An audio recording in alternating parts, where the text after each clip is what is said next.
Du badminton aujourd'hui au menu du Plus d'Infos Sport. Bonjour à tous, je suis ravie de vous retrouver, d'autant que l'on accueille aujourd'hui la numéro 1 française de badminton, Delphine Lansac. Bonsoir. Bonsoir. Merci beaucoup d'être avec nous. Vous venez de décrocher un deuxième titre de championne de France le week-end dernier. On va en parler avec Silver-Henri Cissé. Bonsoir Silver. Bonsoir Marina. Je ne vous présente pas tous les deux. Silver, vous connaissez. Silver vous a suivi avant les Jeux Olympiques. On va parler de vos objectifs également ensemble avec voilà, quelques minutes ensemble. Une émission déclopée, je crois. Le doigt touché pour vous, Delphine, la tête pour vous, Silver. Oui, j'ai rencontré effectivement la porte d'un placard dans une cuisine. D'ailleurs, tout comme... Moi, c'est en cuisinant aussi. Voilà. Vous êtes des grands cuisiniers et vous avez une vie dangereuse. Bon, on va parler de votre actualité dans un instant, juste après les grands titres de l'actu, le flash de la rédaction. C'est parti pour le Plus d'Infos Sport avec la meilleure badiste française. Aujourd'hui avec nous, Delphine Lansac. Delphine qui a décroché un deuxième titre de championne de France. On va voir les images avec vous. Delphine, vous avez 22 ans, c'est votre deuxième titre. Le précédent, c'était en 2013. Et là, ça s'est passé à Amiens le week-end dernier. Assez sereinement, finalement. Ça a été peut-être pas facile de le décrocher, ce titre, mais il n'y a pas eu beaucoup de complications pour vous? C'est vrai que j'ai gagné tous mes matchs en 2-7. Après, ça reste un championnat de France, donc évidemment, on se connaît très bien, les filles, entre nous. On s'entraîne ensemble tous les jours, donc c'est toujours une pression supplémentaire de jouer ces filles-là. Mais au final, je m'en suis bien sortie. J'ai gagné les championnats de France une deuxième fois en simple dame. Du coup, je suis vraiment très heureuse. Victoire en 2-7 en finale. Alors, on va parler tout à l'heure des Jeux Olympiques. On a été déçus avec vous, Delphine, de vous voir battue en poule. Mais c'est passé beaucoup de choses depuis. On sent que la trajectoire, elle est positive pour Delphine depuis les Jeux. Depuis les Jeux et surtout depuis le mois de janvier, parce que vous avez connu une blessure qui vous a éloigné des terrains à l'automne, tout simplement, à cet automne. Et en janvier, il y a eu l'Open d'Estonie que vous avez remporté face à la Russe Polikarpova.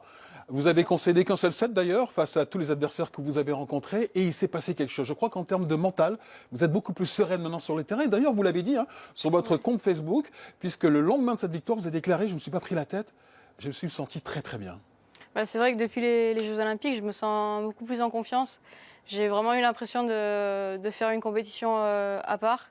Et du coup, le fait d'avoir fait ça, je me sens privilégiée un peu. Et maintenant que j'arrive sur les terrains, avec le fait d'avoir fait les Jeux, je me sens enlevée d'un poids. Et j'ai c'est une libération d'avoir disputé vos premiers Jeux, c'est ça? Ouais, c'est vrai.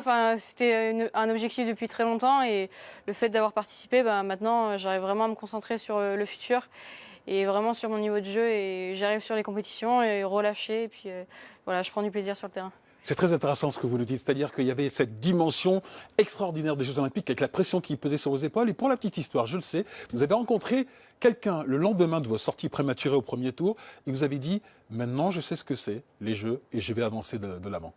C'est vrai que j'ai perdu mes 2 matchs aux Jeux Olympiques. C'est sûr, je savais que c'était 2 gros morceaux. C'était une Coréenne qui était 7e mondiale et une Singapourienne qui était, je sais plus, qui était 29e ou 28e. Et j'avais jamais battu des filles de ce niveau-là, donc je savais que ça allait être difficile. Et maintenant, je sais à quoi m'attendre dans le futur parce que c'est des filles comme ça que j'ai envie de battre pour accéder au plus haut niveau. Alors Sylvia, il faut rappeler quand même quelque chose d'important, c'est que Delphine n'est pro que depuis 2 ans. Aujourd'hui, en France, la concurrence, elle est bien en dessous?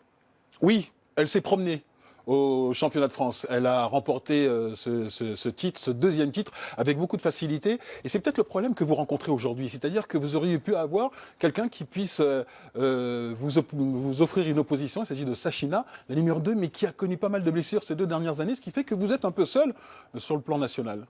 C'est vrai que sur le plan national, maintenant qu'il n'y a plus Sachina et qu'il n'y a plus Pyongyang, donc l'ancienne numéro 1 française qui était anciennement chinoise, c'est vrai que maintenant c'est plus libre, il y a moins d'opposition. Après, j'essaie vraiment de penser à l'international. Le plus important pour moi, c'est de penser à l'international. C'est difficile pour l'international quand vous avez passé justement quelqu'un face à vous pour vous challenger et quand vous avez cette facilité sur le plan national. Ouais, c'est sûr, mais bon, on fait avec, c'est pas trop grave. Moi, j'y pense pas trop. À l'entraînement, j'ai la chance de jouer avec des filles, avec des garçons. Du coup, c'est bien aussi. Et vous avez en plus comme entraîneur une pointure, une référence dans le domaine, le Danois Peter Gade, premier Européen à avoir été numéro 1 mondial face aux Asiatiques. C'est un exemple clairement pour vous? Bah forcément, oui, c'est un exemple parce qu'il vient d'Europe, donc on a un peu la même culture, même si la culture danoise et française est un peu différente. Mais au final, ça donne vraiment envie de surpasser quand il a à nous coacher ou à nous entraîner. Donc non, franchement, c'est vraiment quelque chose de bien pour le badminton français, je pense. Et Delphine, aujourd'hui 63e mondiale, avec tout ce que l'on vient de dire, elle peut viser quoi aujourd'hui, Delphine, dans le ranking mondial là? Écoutez, on va se projeter là sur Tokyo 2020. Oui. Sur Tokyo 2020, c'est un objectif. On en avait discuté quand on s'était vu juste avant les Jeux Olympiques. Il y a l'objectif de rentrer dans le top 20, dans le top 10. C'est ce que vous êtes fixé, c'est-à-dire faire partie des meilleurs au monde. Et c'est peut-être possible parce que vous allez prendre exemple sur quoi? Sur Carolina Marin, la championne olympique, l'Espagnole, qui est la seule européenne d'ailleurs qui figure dans le top 20 parce que le reste Numéro 2 mondial aujourd'hui. numéro 2 mondial, Ouais. complètement Oui. occupé par les Asiatiques. Et c'est l'objectif que vous êtes fixé, c'est d'arriver à ce niveau-là, c'est-à-dire le niveau de Carolina Marin. C'est sûr que pour moi, Carolina, c'est un exemple parce qu'elle est espagnole et puis voilà quoi. Il n'y a pas non plus des joueurs très forts en Espagne ni dans d'autres pays européens, donc ça montre que c'est possible. Même si j'en doutais pas, mais là, le fait qu'elle ait fait, qu'elle a été double championne du monde, championne olympique à l'âge de 23 ans, je me dis que c'est vraiment possible. Surtout avec les entraîneurs qu'on a, le nouveau staff et puis voilà quoi. Je pense que c'est vraiment possible. Après, ça prendra du temps. Ça se fait pas en 1 ou 2 ans, ça se fait en peut-être 5, 6, 8 ans, enfin 10 ans peut-être. Donc à vue, à terme, comme ça, vous vous dites quoi? Dans 5 ans, je suis dans... Moi, je me dis que j'aimerais vraiment arriver sur Tokyo. Enfin, déjà, j'aimerais vraiment me qualifier. Oui. Et ensuite, j'aimerais être tête de série, donc Oui. dans les 16 meilleures joueuses mondiales. Pour 2020. Et pour 2020. Après, le résultat, je ne sais pas du tout. C'est dans 4 ans, c'est encore loin. Mais moi, je pense vraiment à Paris 2024. J'espère que Paris recevra les Jeux. Ouais. Mais on espère. Vous aurez combien à son 2024-20? J'aurai tout juste 29 ans. 29 Vu ans. que j'ai 21 ans actuellement. Vous avez 21 ans, je vous ai Ouais, rajouté c'est un an de pour plus, ça. pardon. Habituellement, fait c'est pas. l'inverse. Mais non, j'ai 21 ans. Ouais. Donc l'âge de la maturité pour performer, espérer un podium. Quand vous parlez du top 16 mondial, c'est aussi le top 16 pour participer aux Open, pour aller sur les plus grands tournois et être confronté aux meilleurs, c'est bien ça. Ouais, sur les super séries. Ça correspond un peu mince, j'ai perdu le nom. Ah, j'ai perdu le nom. Au Grand Chelem, Au Grand au tournoi Chelem, du voilà. Grand Chelem Ouais. en tennis. Voilà, ouais. C'est ça.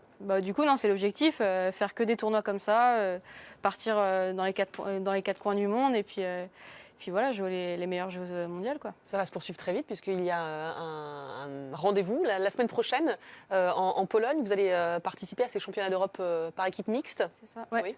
Et ensuite individuel, là ça sera au mois d'août. Les objectifs pour ces 2 compétitions pour vous, ils sont où? Pour l'équipe, c'est vraiment d'arriver sur le podium. Oui. Parce que je pense que les gars l'ont bien montré l'année dernière. Ils ont fait médaille d'argent, donc vice-champion d'Europe par équipe, mais masculine. Et moi, je pense que l'équipe mixte peut aussi aller chercher un podium. Donc voilà, j'ai hâte d'y être. C'est la semaine prochaine. Vous préférez le double ou le simple? Moi, je suis plus une joueuse de simple. Après, c'est vrai que j'ai beaucoup aimé jouer en double, mais maintenant, c'est plus le simple. Enfin, quand je fais des fautes, au moins, je m'énerve sur moi-même, Oui. je m'énerve pas sur les autres. Je dépends de personne et voilà, quoi. Je dépends de personne, c'est vraiment ça. Je pense que je peux être un peu individualiste et en équipe, c'est pas forcément ce qu'il y a de meilleur. Donc, Grosse technique et gros mental de la part de Delphine. Hein. Un énorme mental.